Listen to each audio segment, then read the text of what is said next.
হযরত আলী রাদিয়াল্লাহু তাআলা আনহু বলছেন, কোরআনে আছে, ইয়া আইয়ুহাল্লাযীনা আমানু কু আনফুসাকুম ওয়া আহলিকুম নারা, হে ঈমানদারগণ, তোমরা তোমাদের নিজেদেরকে এবং পরিবার পরিজনকে জাহান্নামের আগুন থেকে বাঁচাও।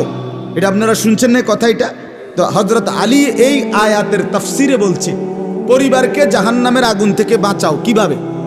তো হযরত আলী বলছে, আল্লিমুহুম ওয়া আদ্দিবুহুম, তোমরা তোমাদের পরিবারের সদস্যদেরকে কোরআন সুন্নাহর ইলম শিখাও এবং কোরআন সুন্নাহর আদব আখলাক শিখাও, তাইলেই জাহান্নামের আগুন থেকে বাঁচাইবে।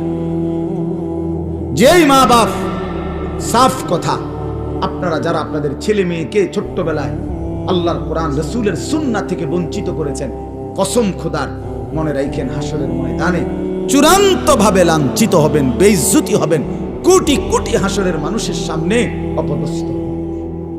কার হাতে? কার হাতে লাঞ্ছিত হবেন? আপনার ছেলেটার হাতে, আপনার মেয়েটার হাতে, অন্য কারো বেড়াইতে রাতে না, আমনের ফুতের হাতে।